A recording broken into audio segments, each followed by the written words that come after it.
Throughout my day-to-day routine, it feels like there are scams all around me. And I don't think I'm alone here. A lot of them may seem innocent on the surface, but with a second look, it's pretty easy to see that they're not. I'm aware that calling something a scam may seem a little harsh, but at least to a certain extent, that's just how I see some of the things I'm going to talk about in today's video.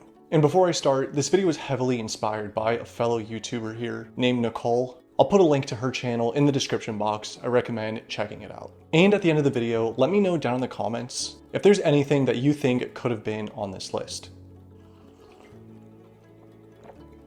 Here are a few things I think are a scam as a frugal minimalist.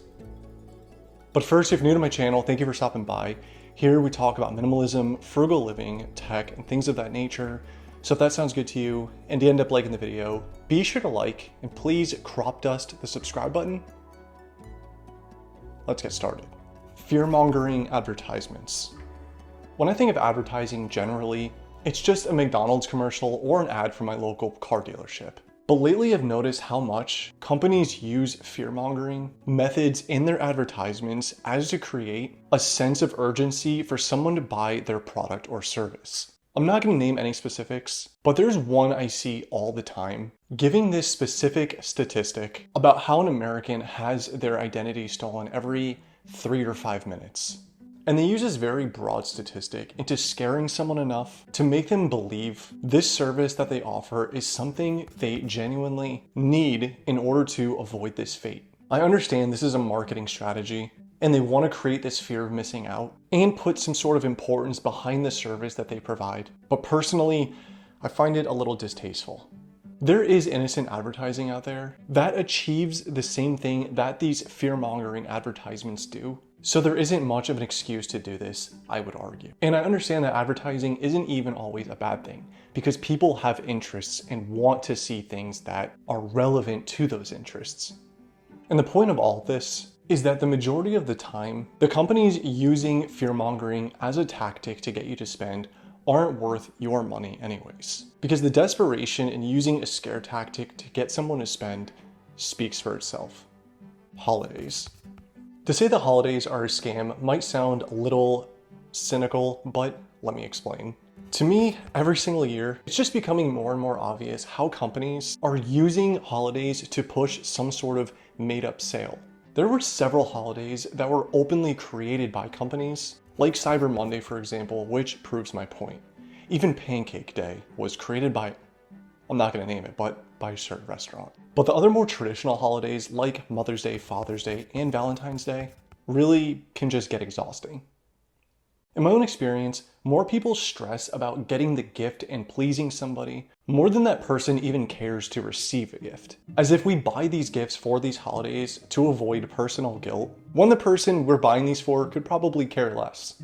Holidays are still fun and they're still a nice thing to celebrate, but I think I just want to reevaluate how I actually celebrate these holidays. Tipping.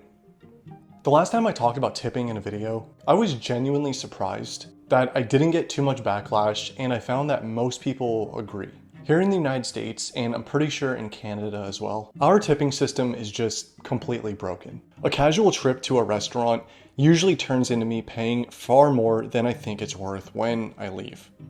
And just like the last time I spoke about this, I'll mention I absolutely do tip when I go out and when it's deserved. And even when it's not, because I just can't stiff someone like that. I feel like it's always been pretty expensive when factoring in tipping, but it got really bad here around 2020, where places that used to never ask for a tip now do. And before I say the rest of the things, I want to mention that I did work at a job that relied on tips for about 6 years. And even then, I never understood the request for tipping for services that are nothing more than what you're already paying for. But I think what frustrates me the most is that this is so clearly the way companies avoid just paying their employees more. I haven't eaten at Chipotle in forever, but I know the app used to ask for a tip after placing your order, which I would either run inside and pick up or just go through the drive-thru and pick up with zero human interaction. And what frustrated me the most is the prompt asking for a tip would say, quote, "Show the crew some love,"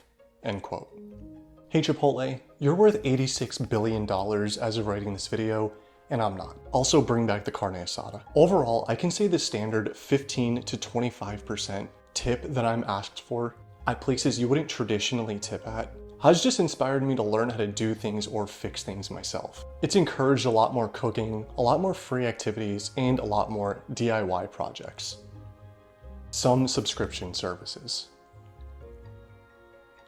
In today's day and age, it really seems like there's no escape from subscription services if you want to enjoy music or a specific show.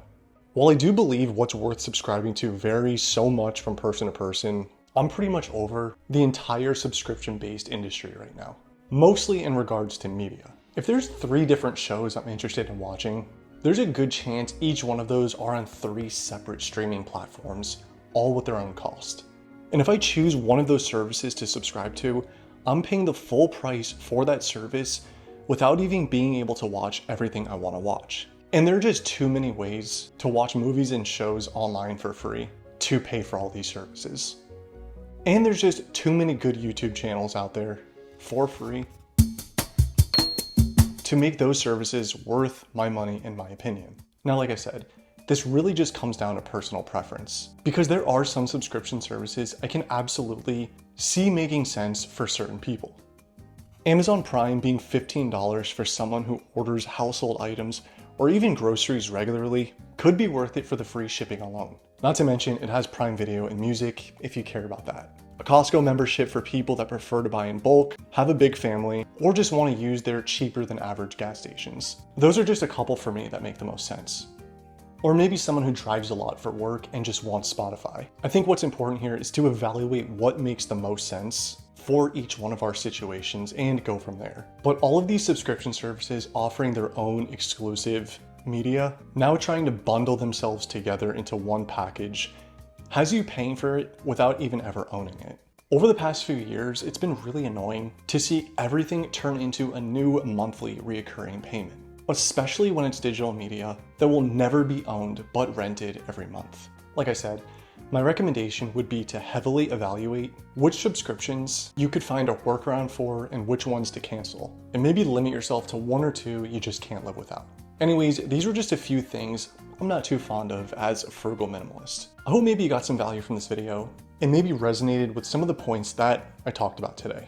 As always, I appreciate the time you spent here and I appreciate you watching. If you did like this video and you like this type of content, be sure to like and consider subscribing to my channel, and I'll see you next time.